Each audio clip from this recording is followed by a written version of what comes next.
नमस्कार। 2083 सालमा मेष राशिको राशि कस्तो छ, तपाईँहरूको आर्थिक सामाजिक जीवन कस्तो हुन्छ, प्रेम सम्बन्ध कस्तो हुन्छ, यी आदि विषयमा हामी कुराकानी गर्नेछौँ। यो युट्युब च्यानललाई सब्सक्राइब गर्न, लाइक गर्न अनि सेयर गर्न नबिर्सिनुहोला।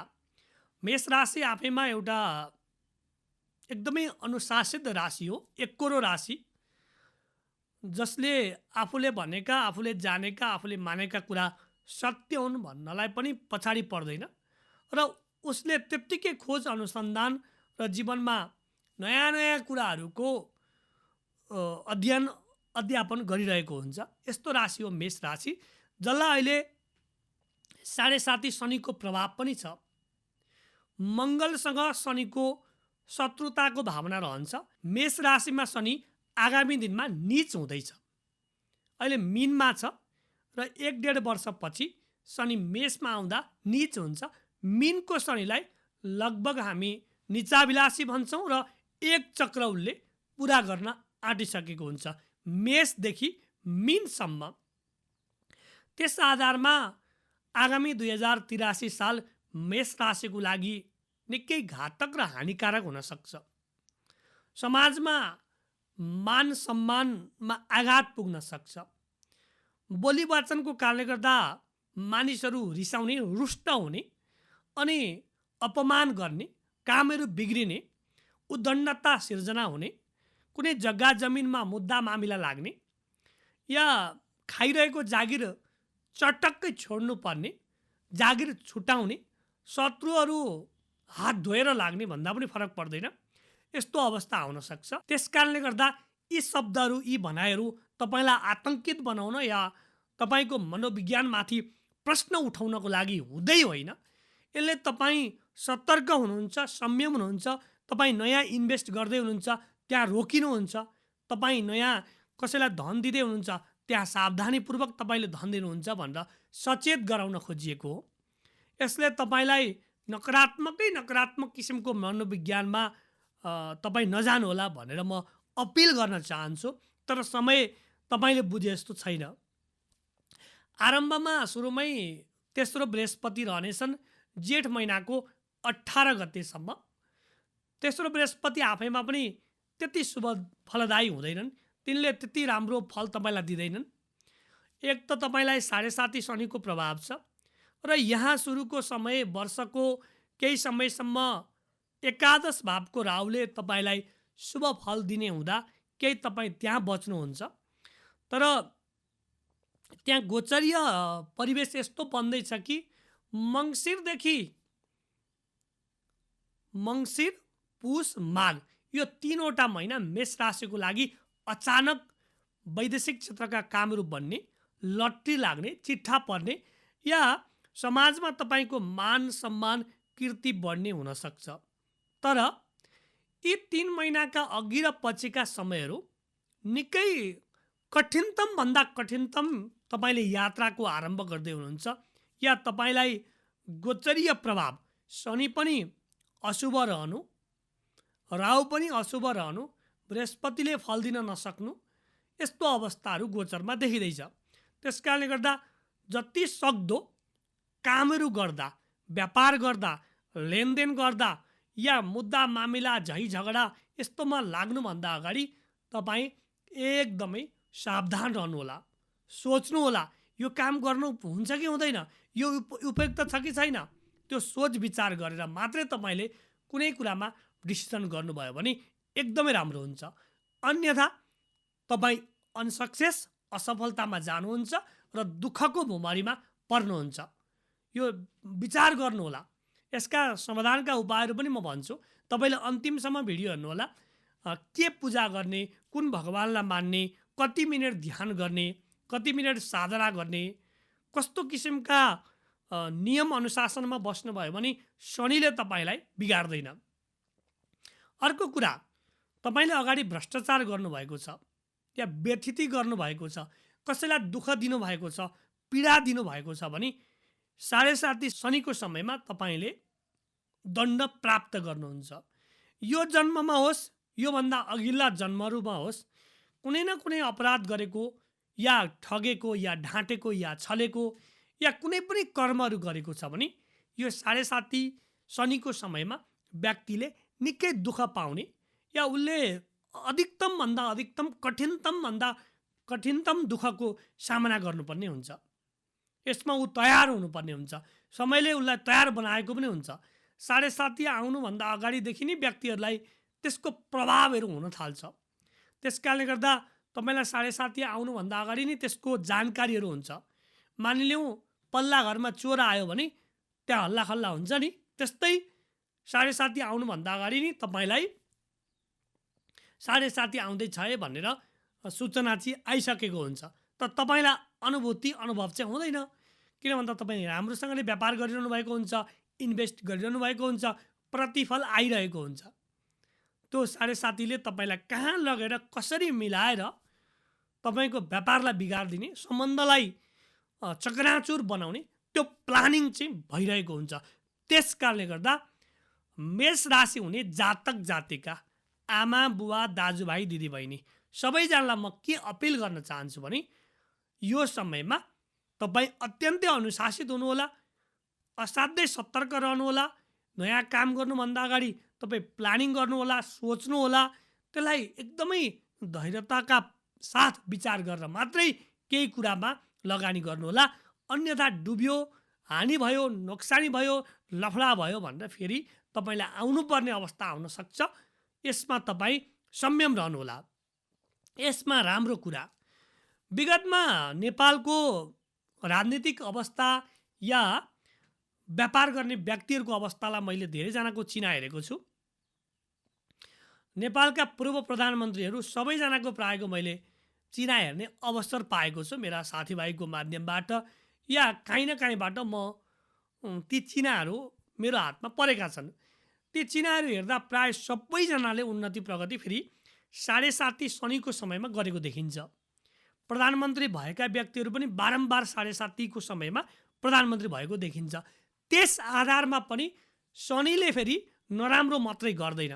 तपाईँ अनुशासित हुनुहुन्छ, तपाईँ नियममा बस्नुभएको छ, नियमको फलो गर्नुभएको छ, लामो समय दुःखको तपाईँले सहजतापूर्वक सामना गर्नुभएको छ, अभावलाई तपाईँले नजिकबाट देख्नुभएको छ भने 7.5 शनिले फेरि जब आयो शनि अनि भयो धनी भन्ने उखानै छ। शनिले जमिनबाट आसमानसम्म एकदमै सोच्नु भएको छ नि, कसैलाई यति मिलियनको चिट्ठा पर्यो अरे, कोही व्यक्ति त रातारात धनी भयो अरे, रातारात पद प्रतिष्ठा प्राप्त गर्यो अरे। 7.5 समयमा यो किसिमको प्रभाव चाहिँ शनिले दिन्छ। शनिका गुण पनि छन्, अवगुण पनि छन्। कुनै चिजको गुण अवगुण दुवै कुरा हुन्छ। कुनै व्यक्तिका गुण पनि हुन्छन्, अवगुण पनि हुन्छन्। कसैले अवगुण मात्रै देखिरहेको हुन्छ, कसैले गुण मात्रै देखिरहेको हुन्छ। त्यस आधारमा तपाईँहरूले के कुरा विचार गर्नु पर्यो भने तपाईँको जन्म कुण्डलीमा शनिको अवस्था र तपाईँले गरेका कर्महरू कस्ता छन् ती कुरा चाहिँ एकदमै विचार गर्नुपर्छ। अर्को वैदेशिक क्षेत्रको कुरा पनि विशेष इम्पोर्टेन्ट छ। तपाईँको यो 7.5 लागिसकेपछि जब दशाहरू खराब हुन थाल्यो अनि घर परिवारभन्दा टाढा जानुपर्ने, परदेश जानुपर्ने, यो भनेर हामीले पहिले बच्चैदेखि चाहिँ सुन्दै आइरहेका थियौँ। र जब मैले ज्योतिषशास्त्रको गहिरो अध्ययन गरेँ, यसमा मैले विश्वविद्यालय तहको अध्ययन पनि गरेँ, त्यो भएको कारणले गर्दा जब दशाहरू खराब भए अनि व्यक्ति विदेश जाँदो रहेछ, घर परिवारसँग उसको सम्बन्धहरू छुट्टिँदो रहेछ, त्यो पनि देखेको छु। र मेष राशि भएका व्यक्तिले वैदेशिक क्षेत्रको केही कामहरू प्रयासहरू गरिरहनु भएको छ भने मलाई लाग्छ तपाईँको सम्भवतः भिसा लाग्ने चान्सेस एकदमै हाई हुन्छ। भिसा लागेर विदेश जाने सम्भावना एकदमै राम्रो हुन्छ। भिसा लाग्छ यो कुरामा पनि तपाईँ विश्वास गर्दै अगाडि बढ्नु होला। जब कर्कट राशिमा बृहस्पतिको गोचर हुन्छ, कहिले हुन्छ? यो जेठको 18 गतेपछि कर्कट राशिमा गोचर हुने बित्तिकै चतुर्थ स्थानमा बृहस्पति आउँछन् मेष राशिको लागि, मेष लग्नको लागि। कसैको जन्म मेष लग्नमा या मेष राशिमा भएको छ भने सम्भवतः फलादेश धेरै कुरा मिल्छ। चौथो स्थान घरको स्थान हो जहाँ तपाईँले छोड्नुपर्ने हुन्छ र द्वादशमा शनि जाँदैछन् र दशममा राहुको भ्रमण हुन्छ। यहाँ केतु र बृहस्पतिको पनि यो वर्षको अन्त्यतिर भेट हुनेवाला छ, मङ्सिरको 19 गते पछि। भनेपछि तपाईँको ठक्क कुनै पनि तपाईँले वैदेशिक क्षेत्रको प्लान गर्दै हुनुहुन्छ भने मलाई लाग्छ यो मङ्सिर, पुष, माघ, फागुनको पेरिफेरीमा मेष राशि, मेष लग्न भएका व्यक्तिहरूको भिसाको लागि चाहिँ धेरै राम्रो चान्सेसको समय रहन्छ। वैदेशिक क्षेत्रका कामहरू बन्छन्। राहुको अवस्था राम्रो छ। भैँसी पालन, कृषि, बाख्रा पालन, कुनै पनि कृषिका तपाईँले कामहरू गर्नुभएको छ भने ठुलो लाभ पाउनुहुन्छ। गाई पालन भन्दा पनि कृषिका अरू भैँसी पालन, बाख्रा पालन, अरू चिजबाट तपाईँले धेरै ठुलो लाभ पाउने अवस्था यो वर्ष देखिएको छ। आगामी दिनमा लामो समयदेखिको पैसा उठ्दैन, स्वास्थ्यमा हानि हुन्छ, दुःखको तपाईँले सामना गर्नुपर्छ, यो कुरा त मैले तपाईँलाई भनिसकेँ। प्रेम सम्बन्धमा पनि तनाव आउन सक्छ, प्रेम सम्बन्ध बिग्रन सक्छ, होइन? विवाहको कुरा भइरहेको छ, विवाह फाइनलमा नपुग्न सक्छ, त्यहाँ बिचैमा तपाईँको कुराहरू बिग्रिएर अनि अर्को विवाहको लागि प्रोसेस गर्नुपर्ने, प्लानिङ गर्नुपर्ने त्यो रहन सक्छ। स्वास्थ्यमा चाहिँ विशेष गरेर तपाईँले एकदमै ख्याल गर्नुपर्छ। किन पनि ख्याल गर्नुपर्छ भन्दा द्वादशमा शनि छ, त्यसले सप्तम दृष्टि देख्छ।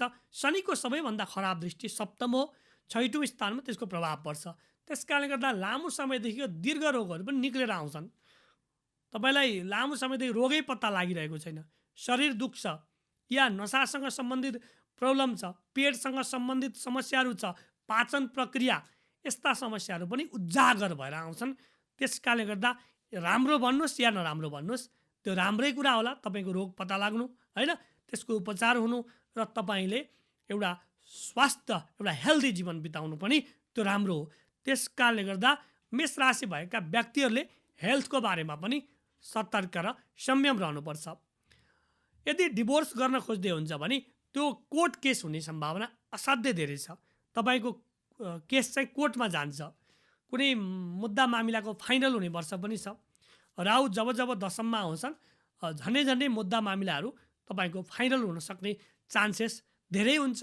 अर्को महत्त्वपूर्ण कुरा चाहिँ भाग्य कस्तो छ, जागिर कस्तो हुन्छ भनेर पनि तपाईँलाई सोच्नुभयो होला। कुनै ठुलो कम्पनीहरूमा, प्राइभेट सेक्टरमा जागिरको सम्भावना असाध्यै राम्रो हुन्छ। यो चाहिँ तपाईँले असोज महिनामा एप्लाई गर्नुहोला। आगामी असोज महिनामा तपाईँ एप्लाई गर्नुहोला र अन्त्यसम्ममा काहीँ न काहीँ राम्रो ठाउँमा जागिरको सम्भावना छ। पार्टनरसिपमा झैझगडा परिरहेको छ, या विवाहको कुरा होस् या व्यापारको कुरा होस्, पार्टनरमा झैझगडा परिरहेको छ भने त्यसबाट आफू छुट्टिएर आफ्नो किसिमको व्यापार गर्ने, आफ्नो किसिमको काम गर्ने, आफ्नो किसिमको जीवन जिउने, यो किसिमको चाहिँ एउटा तपाईँहरूले प्लान गर्नुभयो भने एकदमै राम्रो हुन्छ। आइटी सेक्टरमा हुनुहुन्छ, इन्जिनियरिङ सेक्टरमा हुनुहुन्छ, मेडिकल सेक्टरमा हुनुहुन्छ भने असाध्यै संयम रहनुहोला। नाम निक्लिनलाई केही कठिन हुनसक्छ, निक्लिसकेपछि पनि पढाइमा केही कठिन हुनसक्छ, ग्याप पेपरहरू रहने या तपाईँको पढाइमा केही न काहीँ समस्याहरू आउने यो सम्भावना चाहिँ असाध्यै बढी देखिएको छ। त्यसमा पनि तपाईँ सतर्क र संयम रहनुहोला। यो वर्ष तपाईँहरूलाई चिट्ठाको भने त्यति सम्भावना छैन, या डिबी, लटरी या सेयर मार्केटबाट तपाईँले केही पैसाहरू गुमाउनु पर्ने हुनसक्छ। त्यसमा पनि तपाईँहरू संयम रहनुहोला। अरूले भनेका आधारमा, उचालिएका आधारमा त्यसमा तपाईँहरू एकदमै जाँदै नजानुहोला। त्यसमा जानुभयो भने तपाईँले एकदमै दुःख पाउनुहुन्छ है। यो कुरा पनि अब मार्केट बढेको बेला त सबैले पैसा कमाउँछन्, तर मेष राशि भएका व्यक्तिहरूले काहीँ न काहीँ कमाएर फेरि गुमाउने हो कि यो पैसाले काम नलाग्ने हो कि अहिले 7.5 कमाएको पैसाले तपाईँलाई कामै नगर्ने हो कि, त्यस कारणले गर्दा धेरै कमाएपछि अझै धेरै हुन्छ भनेर फेरि तपाईँहरू उचालिनु भयो भने तपाईँको अवश्य पैसा डुब्छ र अनि तपाईँ फेरि समस्यामा पर्नुहुन्छ। त्यो भएर एकदमै सतर्क रहनुहोला। मेष राशिको लागि रातो रङ, पहेँलो रङ, यी रङहरू प्रयोग गर्नुभयो भने तपाईँलाई उन्नति प्रगतिको लागि एकदमै सहज र राम्रो हुन्छ। त्यसै गरी अङ्कमा चाहिँ 1, 5, 9 यी अङ्कहरूको प्रयोग गर्नुभयो भने सफलताका लागि सबभन्दा उत्कृष्ट हुनेछ। महिनाहरूमा असार महिना, असोज महिना, माघ महिना र फागुन महिना सबैभन्दा बढी उत्कृष्ट हुन्छन्। यी महिनाहरूमा तपाईँले कुनै महत्त्वपूर्ण काम गर्नुभयो भने जीवनमा सफलता प्राप्त गर्नुहुनेछ। तपाईँका लागि ग्रह गोचरको सबभन्दा सपोर्ट चाहिँ यी महिनामा रहनेछ। त्यसै गरी 7.5 शनि छ, बृहस्पति पनि खराब छ, राहु केतुको पनि गोचरीय प्रभाव त्यति राम्रो छैन। त्यस कारणले गर्दा बिहान उठेर आधा घन्टा चाहिँ तपाईँहरूले ध्यान गर्नुहोस्, साधना गर्नुहोस्, केही मन्त्रहरू जप गर्नुहोस्, काली र भैरव भगवानको पूजा उपासना गर्नुहोस् यो वर्षैभरि।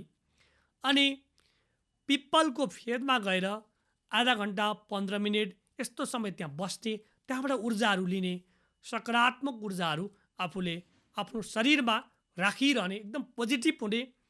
अनि तामाको लोटामा तपाईँले जल लगेर तिल राखेर, त्यो तामाको लोटामा तिल राख्ने, एकदमै शुद्ध जल राख्ने र पिपलको फेदमा गएर 3 पनको घुमेर त्यसलाई नमस्कार गरेर ढोगेर अनि जल चढाउने। पिपलको वृक्षमा ब्रह्मा विष्णु महेश्वर सबै भगवानको बास हुन्छ। महाकाली महालक्ष्मी महासरस्वतीको पनि बास हुन्छ। त्यहाँ शनि भगवान पनि विराजमान हुनुहुन्छ। सम्पूर्ण देवी देवताको बास हुने भएको कारणले गर्दा पिप्पलमा जल चढाउनाले पनि तपाईँका शनिदेवका नकारात्मक ऊर्जाहरू चाहिँ हटेर जान्छन्, तपाईँलाई एकदमै राम्रो हुन्छ। त्यसै गरी शनिबारको दिनमा साँझको समयमा गएर दियो बत्ती बाल्न सक्नुहुन्छ, धूप बत्ती बाल्न सक्नुहुन्छ। यसै गरी ढोगेर दर्शन गर्नुभयो भने अझ राम्रो हुन्छ। र शनि महाराजको लागि विशेष गरेर भगवान हनुमानजीको पनि तपाईँले उपासना गर्न सक्नुहुन्छ। बजरङ्गबली हनुमानको उपासना गर्नाले पनि 7.5 शनि या हनुमानजी र शनिदेवका धेरै कथाहरू तपाईँहरूले सुन्नुभएको छ। हनुमानजीको उपासनाले पनि शनिदेवका दृष्टिहरू, नकारात्मक ऊर्जाहरू, मानिसलाई हुने पीडाहरू चाहिँ हनुमानजीले हरण गरिदिनुहुन्छ। यस्तो शक्तिशाली हनुमानजी जो सबैका मन मस्तिष्कमा हृदयमा हुनुहुन्छ, उहाँले हाम्रा सारा दुःखहरू चाहिँ हरण गर्नुहुन्छ। यति तपाईँले सुनिसकेपछि तपाईँको जीवन पनि पक्कै सकारात्मक हुनेछ। जीवनमा ग्रह गोचरले जे जस्तो कठिनाइ ल्याए पनि यी तपाईँहरूले यी कुराहरूलाई सङ्कल्पका साथ अगाडि बढ्नुभयो भने जीवन राम्रो हुनेछ। आगामी दिनमा हामी यस्तै जानकारीमूलक भिडियोहरू बनाउँदै आउनेछौँ। लाइक, सब्सक्राइब, सेयर गर्न नबिर्सनुहोला। नमस्कार। जय शम्भो, हर हर महादेव।